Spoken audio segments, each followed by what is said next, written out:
Hi, and welcome back to PMC Knives and Tools. I wanted to have a little discussion today about modern slip joints. So I've selected 4 here for discussion, and I've got another couple off to the side here that are a bit more traditional that I'll maybe use for comparison.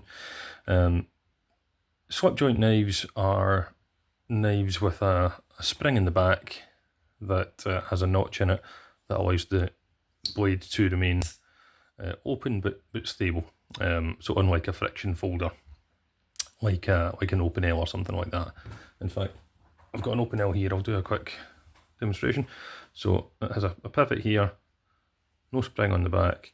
You open the knife, and it's held open just by the fact that it leans against the back of its own body. So it has no spring mechanism, no spring tension. So you see how easily you can just push it over. So they serve a purpose, but they're maybe not the most stable. Where a slip joint knife has this spring back here, which with a notch in it that holds the knife open but doesn't lock it. Now, slip joints are a very traditional style of knife, and they also serve a purpose in certain countries where the laws reflect legality on locks on knives. I live in the UK. In the UK, you can't carry a locking knife in your pocket unless you have a valid reason. A valid reason could be any number of things, and it can be, they're not the most well-defined laws, so it can be things like taking it to work, and that's fine in the eyes of some police officers, but not in the eyes of others. So it's a bit of a grey, foggy area, and the best way to get around it is just to stick to the law. A lot of American commenters on YouTube and comment sections and Facebook and stuff like that will frequently say that the UK has very, very strict knife laws. I suspect that that's because they're not aware of the knife laws of lots of other countries. The knife laws in France, Spain, the Netherlands, Germany are actually an awful lot stricter than the knife laws in the UK are. Australia is another notable example, which has far stricter knife laws. So those are all huge countries, all of them bigger than the UK, with perhaps the exception of the Netherlands, which have far stricter knife laws than the UK does. So we get a bit of a bad rep here for having really strict knife laws, but they're not as strict as many other big countries. But that's a little tangent. So here we have the zero tolerance 0235. The real this is CPM 20CV steel. The real steel Luna and D2 steel. The Boker Worldwide 2.0 in 420, and Spyderco UK PK in, I forget what the heck it is, BD1N. There you go. So the Spyderco UK PK is designed specifically for the UK market by Spyderco. It's literally the United Kingdom pocket knife, United Kingdom pen knife is what the letters stand for. It has a slip joint back with a half stop, and the blade is 2.9 inches long because the law in the UK says folding knives should be 3 inches or less.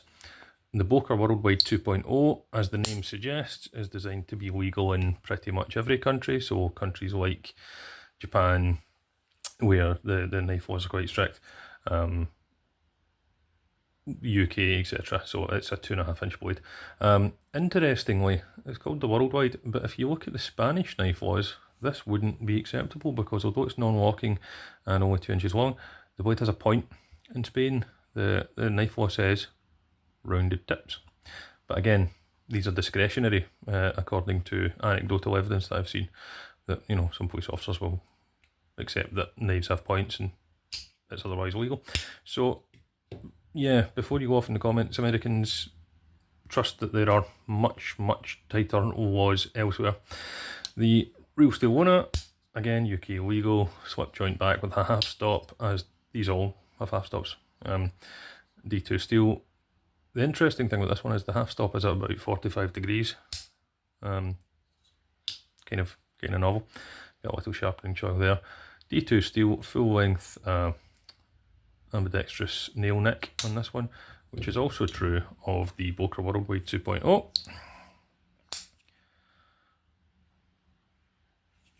I said this was 420 steel, it's actually 440 carbon steel, there you go. Same steel that Leatherman uses, if I'm not mistaken.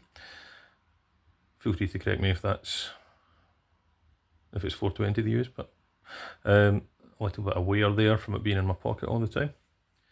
This is really heavy, this is a very heavy pocket knife for its size, where the other three are very light for their size. G10 scales on these two. And this is the zero tolerance 0235, again UK legal. Now this one, they call it a slip joint, it's actually not, as you'll see here, it's got no mechanism in the back. This is what's called a double detent. There are two ball detents inside, one on each side, one on the left, one on the right, which succumb to light pressure to hold it at the half stop and hold it closed. You need to overcome them to open it, and you need to overcome them to close it. So, not actually a slip joint. UK legal, but not actually a slip joint. Double detent. Now, each of these has been getting carried quite a bit recently. I'll give you some comparisons. Here's some comparisons for other kind of more traditional non-locking UK legal and European legal knives here. Actually, I should clarify that. In places like France, the law says don't have a pocket knife at all, despite the fact that open L's are ubiquitous in France, as are Laggy L's.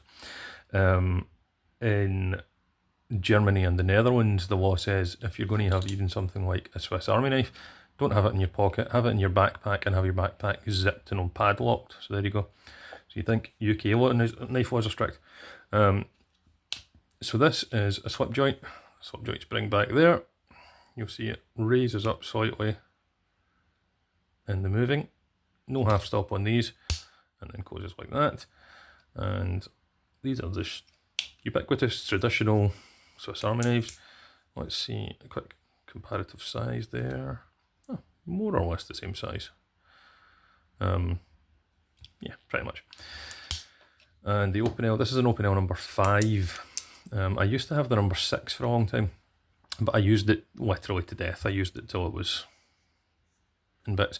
My number 6 was the stainless steel, the inox blade. This is the carbon, the number 5. The number 6 is slightly bigger. They all go in numerical order in order of size, so the higher the number, the bigger the knife. The number 5 doesn't have the ring collar that the number 6 has. The number 6 is where the ring collars begin. It's the first one to get it, size-wise. And the ring collar in the number 6 allows you to lock the knife open, but also to spin it out of the way and have it be used just as a friction folder. Blade length on the number 6, again this is the number 5, is UK legal. There has been some debate amongst knife collectors whether the optional collar lock would classify it as UK legal. I always carried my number 6 as a UK legal because I just didn't use the collar lock, and it's completely optional. Now that I've got the 5 and I gave the 6 away in one of my previous channel giveaways, it really was, beaten to death. I don't have that issue anyway because the number 5 is just peened and pivoted. It's just a rivet there that's been peened and has no locking mechanism whatsoever, optional or otherwise, and the blade is again about 2 inches, 2.5. They rarely need sharpened because the geometry on them is so thin. It's a full flat grind right the way to the edge, and when you do sharpen it, you get a really thin, like a razor edge on it. But then because of the geometry of it, you really need to sharpen it again. You just touch them up very occasionally. You'll see some patina and tarnish and discoloration on this.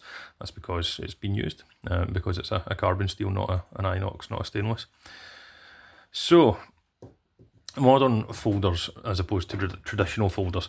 Now, the traditional folders that your granddad would have in his pocket would be something like this, or even this, which is like this is a marbles knife, which is very similar to the US Army World War II jackknife, or the modern day British and Australian Army, British Army knife, which are Sheffield made, has the basic same basic toolkit as those.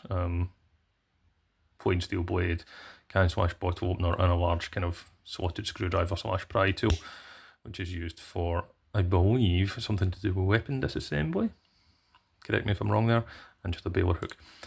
This marbles one is slightly smaller than those British Army knives, the Sheffield made ones. Those are quite oversized. I had one previously and really didn't like it. In fact, that's another one that I gave away. I gave that one away in my second knife giveaway video. There you go. How generous am I? This one I got for Christmas from my beloved family, and it's really nice in the hand. Good ergonomics. Really weighty and a nice size. Not like those British Army knives, which are just too big, too chunky. So these are the kind of things that your granddad might have in his pocket.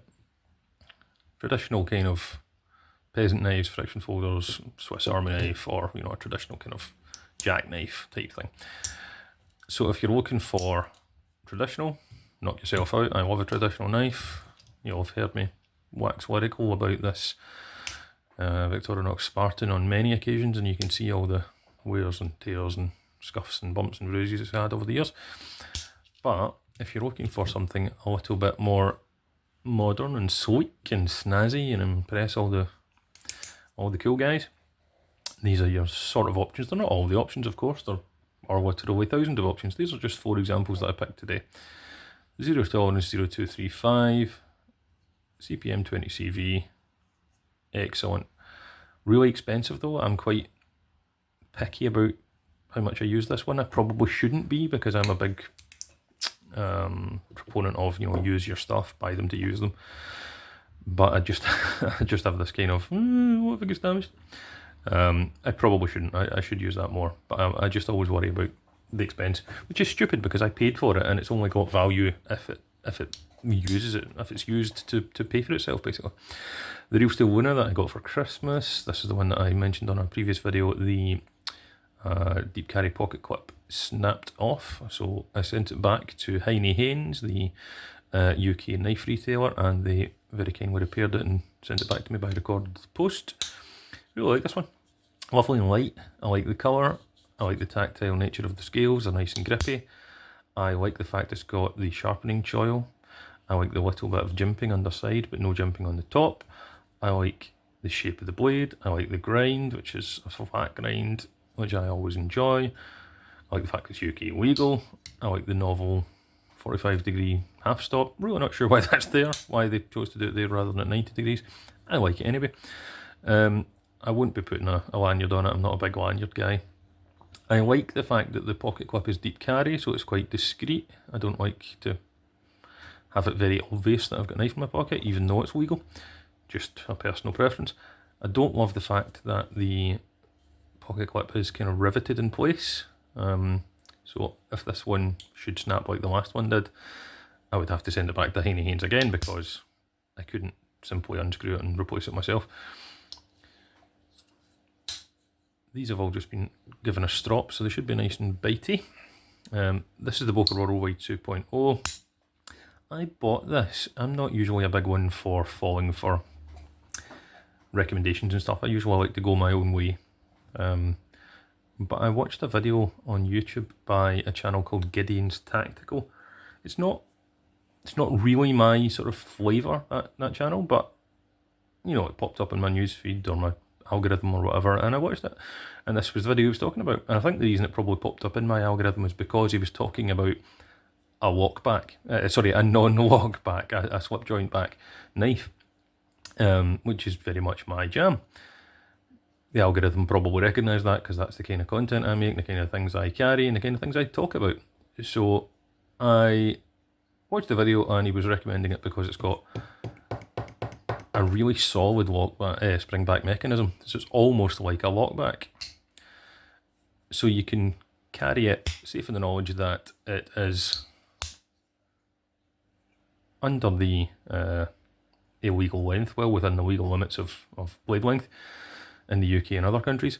But the slip joint mechanism is rock solid, really stiff. So it's almost like a locking knife. So you've got that surety when you're using it, that it's not going to slip closed in your hand like this guy would, you know, if you put the slightest bit of pressure. In fact, even if I try and strop it, check this out, here's my strop paddle. If I try and strop it, it pushes closed. I need to keep my thumb on the blade to provide some pressure to strop it. So you don't get that sort of worry with the Boker Worldwide 2.0. It's a really thick steel stock, full flat grind. You could almost call it a hollow grind because of the really deep nail neck, but I'm sticking with, I don't know, somewhere between hollow grind and full flat grind. It cuts really well.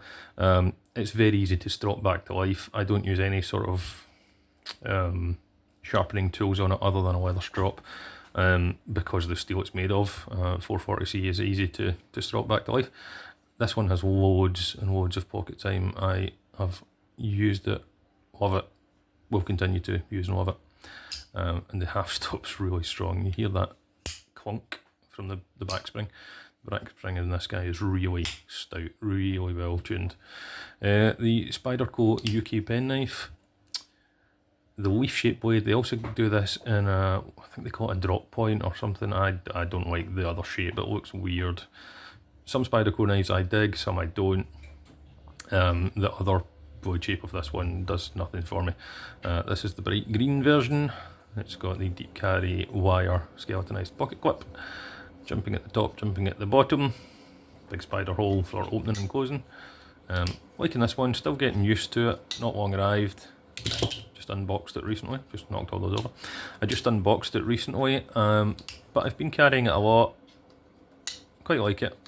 It's nice and solid feeling, well built as you'd expect from a Spyderco. I have numerous Spydercos, and I have to say I quite like the ones that I have, the examples that I have at least. In fact, here is another UK legal slipjoint Spyderco. This is the Grasshopper. I've never really used this one on camera. I think when I very first started this channel, I did a little outdoorsy thing where I carved a stick with it or some shit like that. But it's never really featured on the channel. It's teeny tiny, really thin. It's from the Spyderco China factory. It's in 12C27 steel. Did it come with this little keyring? I don't think so, can't remember. I put this lanyard on it to give it a bit more grip, basically, because it's so small in the hand. And one day when I was closing it, the little lanyard ring was forward and took a little nick out of the blade when I closed it. And wouldn't you know, because it's 12C27, I was able to take the damage back out again using nothing but a leather strop. This is the largest of the Spyderco insect line. The other ones are the bumblebee and the something like that, honeybee, I don't know, some shit. This is the grasshopper, yeah. Oh, the dragonfly and the bumblebee might be the other ones. They're the smaller ones. This is the largest of the three, small as it is. I also have the Spyderco Clippy tool, which is another small UK legal one, which has a sort of bottle opener screwdriver on it as well as a knife. So yeah, digging the little Spyderco UK legals at the minute. Of these lot, which one would I recommend the most? Oh, they've all got their merits. This is tiny and cheap. This is really good value for money. This is about £40, as is this. These two are the more expensive. This is the most expensive. If you want to be Mr. Stylish and Mr. Show Off, then this one. If you want to be Mr. Practical, these two, probably this one. Yeah, the Boker Worldwide. If you want to be Mr. Useful and Mr. Traditional, this one. Victorinox Spartan. You'll see that I've added a little sewing needle and a wrap of thread to the pinhole, and I've added the Victorinox mini screwdriver to this as well. This knife has been through so much with me and I love it dearly. It's the thinnest of the multi-layer, it's the 2-layer, and I really dig it, so that's a good one. The open L's have this real big fan base on the internet. It's kind of a niche sort of group there, that people just love them. Don't get me wrong, I don't hate them. I like it well enough, and this is the third one I've ever owned. I had the number 6 first, and I carried it in my pocket for a couple of years. Used it to death. I had the number 2 on my keys for a while. Never used it once. It just sat on my keys, and eventually I gave it away in my last channel giveaway. And I bought the number 5 because I thought, yeah, I kind of miss having an Open L in my collection. They're cheap and they're useful. And it is cheap, it is UK legal, it is useful, it's sharp, it's slicey. But I don't really understand the huge following that they get. I'm not sure I get the vibe quite as much as other people.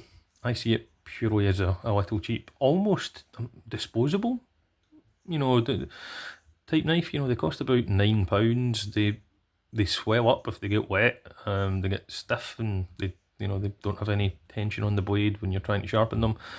Yeah, it's just a little silly sort of super basic knife. When my daughter wanted her first knife recently, we showed her the Open L children's range and the Victorinox children's range, both of which have a round tipped blade. So they have a sharp edge but a round tip. And she picked the Victorinox, children's Victorinox. And I totally get why she did. I like Victorinox knives as well. I own quite a few of them. I only own one Open L though, and I think one's enough because they just kind of are what they are. They're just a little knife. They don't have any bells or whistles. They cut things and then you put them in your pocket and then they get kind of beat up. And when they do, they're so cheap and so basic that once you've kind of cleaned them up a bit and sharpened them a bit, if they continue to get beat up and they get beat up and beat up and beat up, I would honestly just throw it in the bin and get another one. It's not the kind of thing that I would keep as like an heirloom and pass down. They don't have any intrinsic physical value.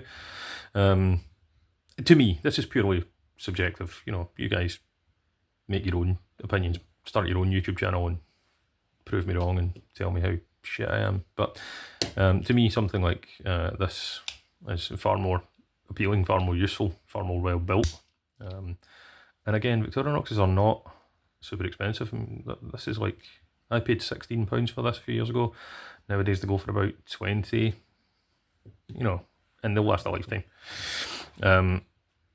Modern folders have their place. I like modern folders at the minute, but I do kind of miss, if I'm just out and about and all I have in my pocket is like this, for example, I do kind of miss not having a screwdriver or a bottle opener or a corkscrew or whatever. I do feel like just a knife is sort of limiting. You can use it for cutting, you can use it for piercing, you can use it for very, very, very light prying, accepting that you are going to damage the tool in that way. And that's it really. There's not a shitload of things you can do with it, whereas if you've got something like this in your pocket, you've got multiple gizmos that you can use to be a useful person, even if that useful person is just opening a tin of beans or a bottle of beer, or tightening the loose screw in the door handle, or opening the battery compartment on the TV remote. But those are still useful things, and I like to have that utility. I like to have that usefulness in my pocket.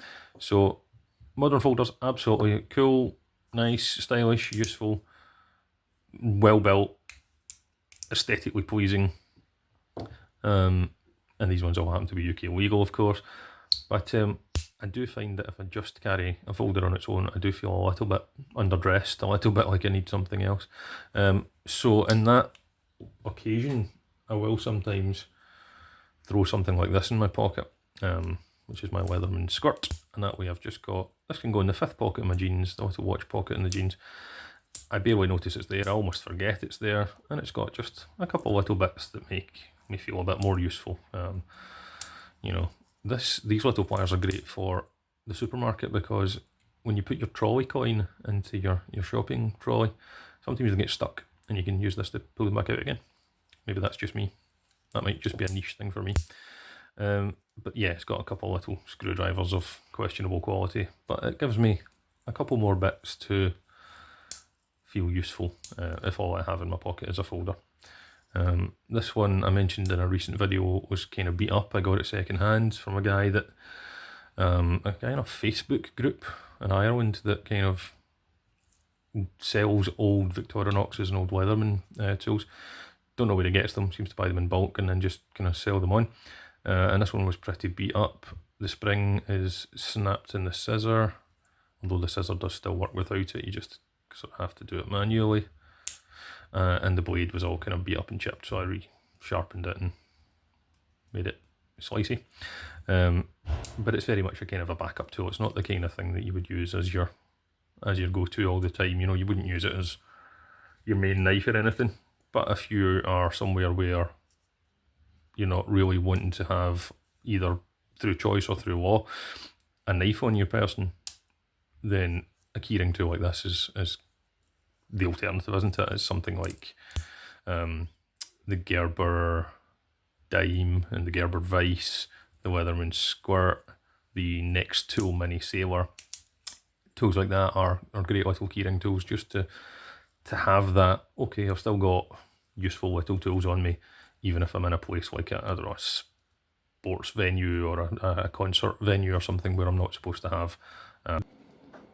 So those are my thoughts on these modern folders and traditional folders. Not really for or against either, although I would say if I had to, if push comes to shove and I had to pick one, gun to my head, I would probably pick, not necessarily Victorinox, I'm not a total Victorinox fanboy, but I probably would pick something that had a bit more utility.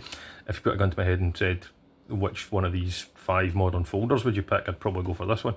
But again, that's purely a thought exercise, a moot point, a way of expressing something.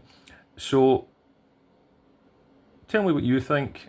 Tell me what your thoughts are on modern folders versus traditional folders. Do you prefer something, you know, made of wood and like your granddad carried, or do you prefer something with carbon fibre and G10 and fiberglass reinforced nylon, or do you prefer something that's, you know, a little sort of bit more utilitarian, has a few bit more bells and whistles on it? What's your preference? What's your thoughts? Let me know in the comments. Remember to like and share and subscribe and comment and all that good algorithm stuff.